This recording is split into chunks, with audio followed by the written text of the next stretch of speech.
Welcome everybody to Westminster Business Council virtual networking event.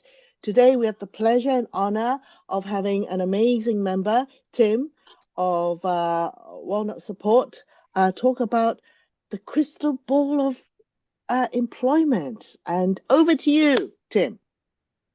Thanks, Lena. Good afternoon, everybody, and good afternoon to all the people I know. It's great to see you. Now, leap of faith, I'm going to start sharing the screen, and I'm hoping this will work. So, fingers crossed.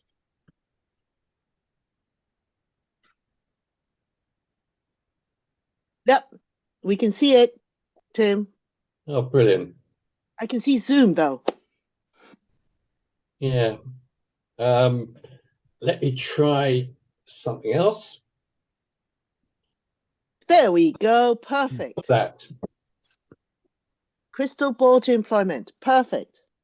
Great. Well, look, thanks, everybody. This will last no longer than 10 to 12 minutes, I hope. So I'm going to get cracking. My thanks to Sophie and to Lena for the invitation today to speak. That's lovely. And also to Jason for his guidance. I've spoken to him a couple of times and really useful.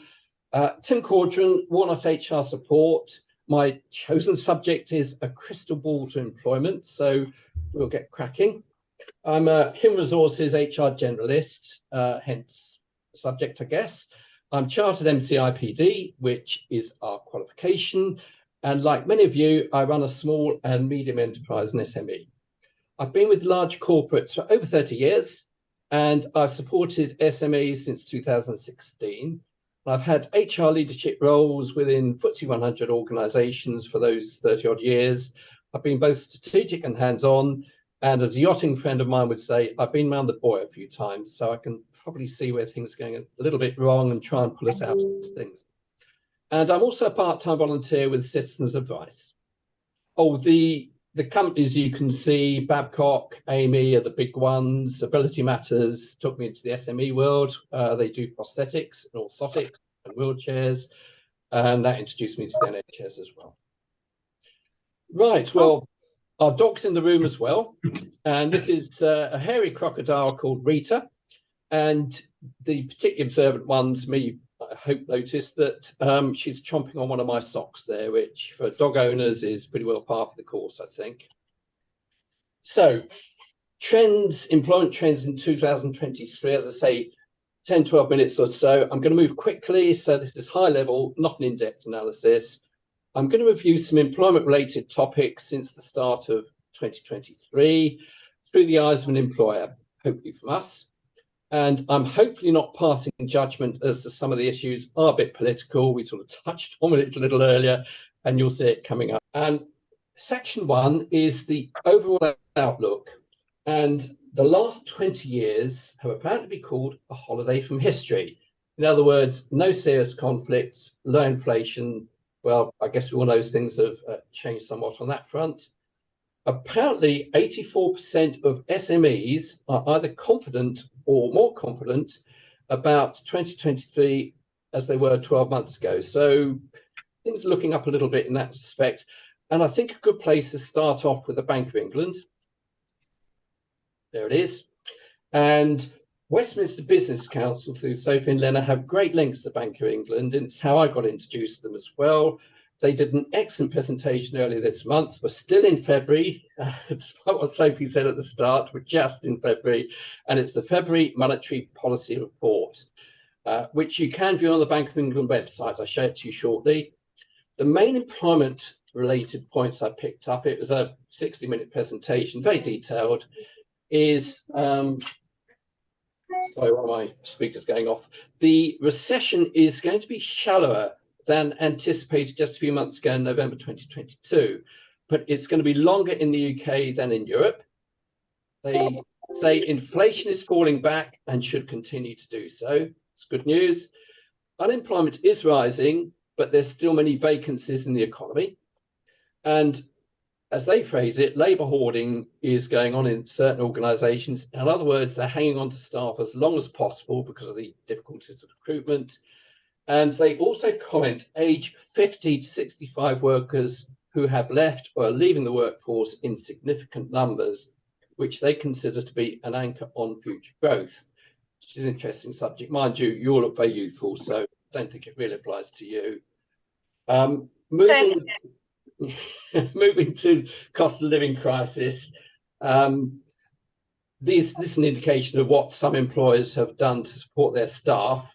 Higher than normal salary increases, one-off lump sum payments, hardship funds, opening those, public transport loans, debt support, employee discount schemes, an employee EAP, employee assistance program, which I strongly commend both from an employer perspective and also from an employee perspective.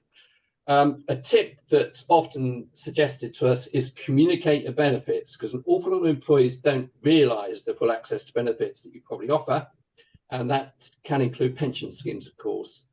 Open question for us maybe to debate later if we wish to is, can this be sustained in 2023? The things I just mentioned, there may be restructuring, etc. on the horizon, so it's a question of how long we can all hang in there. And it's also suggested that employers control the narrative straight to their employees rather than through trade unions. So again, it comes back to that mortal phrase, communication. The differing employer and employer expectations, this is section 2. And in part, this is linked to differential generational outlooks.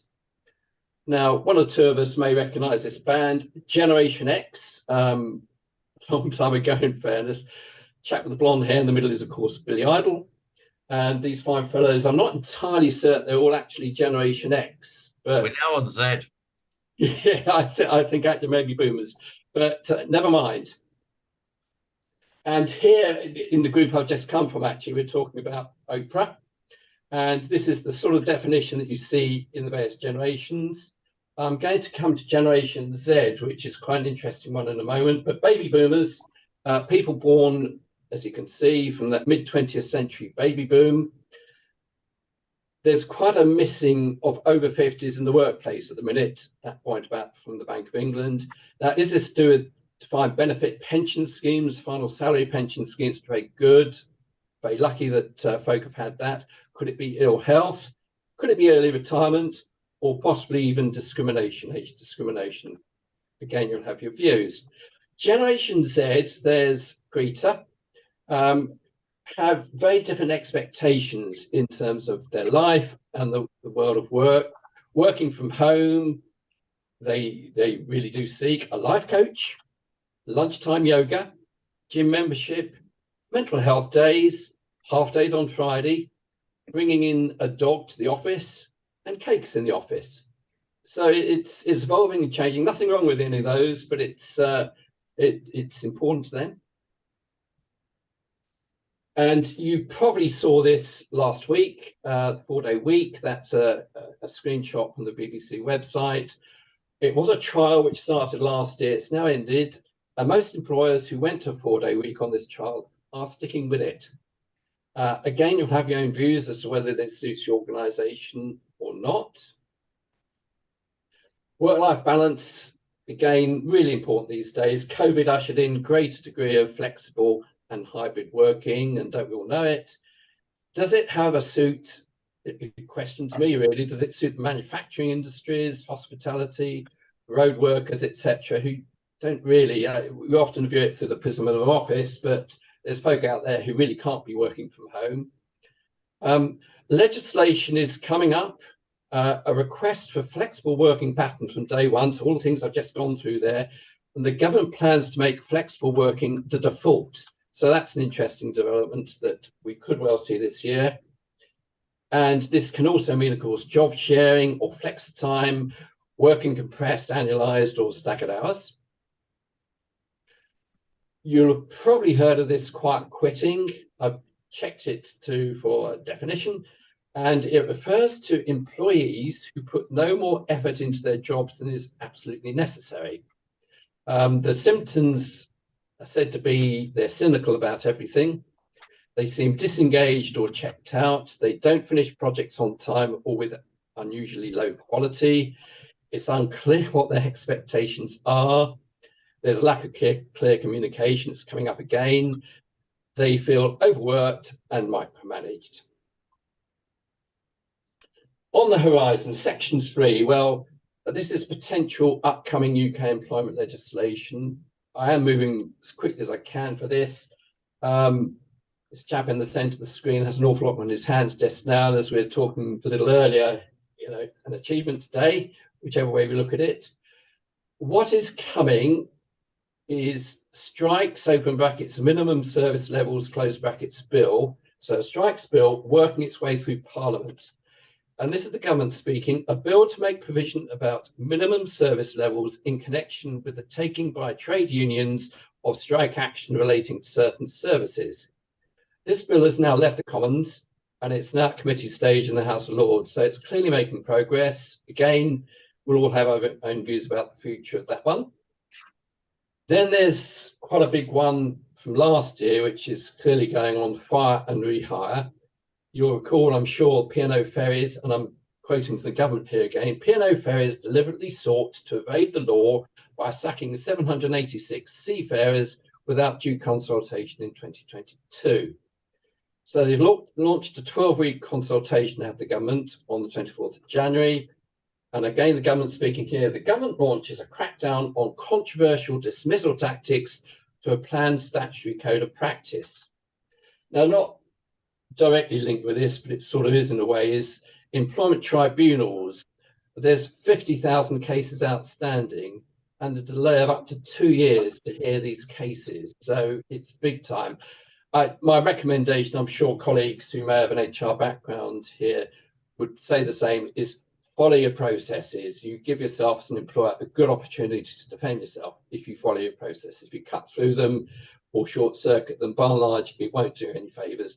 And tribunals aren't a great place to go to. I'd recommend not going if you possibly can. And back to the EAP, which I think is a good idea for employees as much as employers, but it's a good thing to put in place at this time. Menopause is, again, a big issue. I'm quoting here from the ACAS website, which is really good if you wanted to have a look at it. Employers should make sure they have steps, procedures, and support in place to help staff affected by the menopause.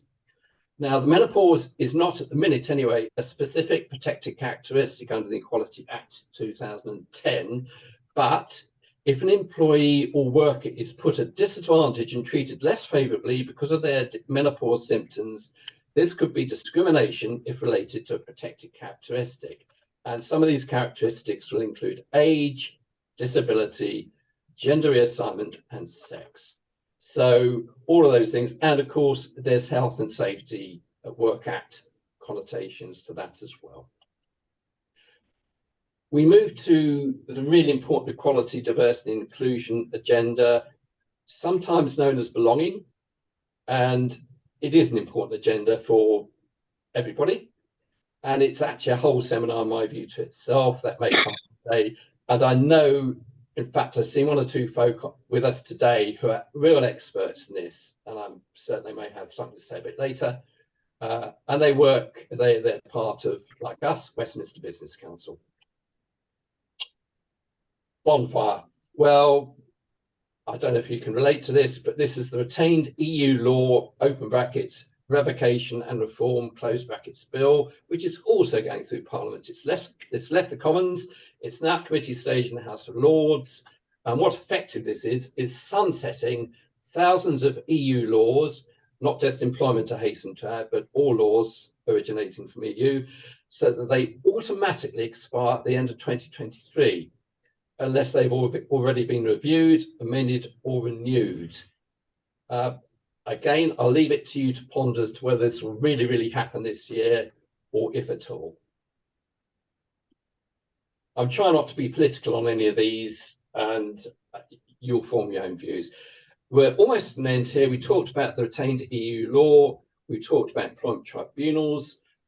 Holiday pay for part-time workers is one that's certainly rattling around at the minute.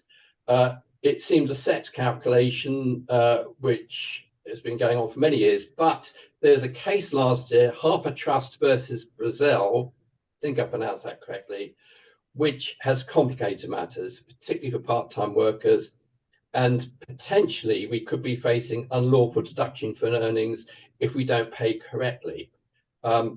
It's embryonic at the minute, but it's certainly one for us all to watch out for. More positively, in January 2023, last month, the government has launched a £1 million funding competition to boost occupational health amongst SME employees, which is a really good thing. And again, dusting the crystal ball there, doctors' notes in the spring budget, potentially GPs could be told to issue fewer sick notes under fresh government plans to boost Britain's economy. One is a bit left field, but you never know. Advertising the salary ranges. In New York, they are mandated to advertise these ranges in good faith, and the salary range of all adverts to try and close the wage gap. Then a little thing for you to think out, as individuals, full state pension. Do check your national insurance records on the government.uk website before the 5th of April. I should do it fairly quickly to see if you've got any gaps in your national insurance record, because that all feeds into the state pension. And you've got the chance now to backfill those gaps if you've got them. But after the 5th of April, you'll only be able to go back 5 years. Now you can go back many, many more years than that. So it's well worth looking at. And also the standard increase in rates from the 2nd of April will come in the normal way: national minimum wage, statutory paternity, adoption, shared parental leave, and sick pay. So pretty well the last slide now. These are really useful websites, certainly from my perspective. ACAS is great with all sorts of codes of practice and lots of other things as well. And tribunals really look at, have you followed the ACAS codes if you ever get there. Government.uk is surprisingly good. I don't know why I should be surprised, but it's use our tax and everything, but there's a lot more to it than that. And for instance, checking those gaps in national insurance contributions. The Information Commissioner's Office, ICO, is really good for GDPR, data protection, which is amongst us big time. And I know I'd say this anyway, but the Citizens Advice website is really good for lots of things, particularly in these times. Little plug, by the way, for me, if you don't mind, as and when you next do your supermarket shop, if you could pop some stuff into the bins at the end to go into food banks, that'd be just great, because many of the referrals I've been involved in is referring to food banks, and they're starting to run out of food. So please do consider that next time you're there. And that's it. So thank you, everybody. Thanks, Leonard, Sophie, and Jason. I'll hand back to you for discussion. Any questions?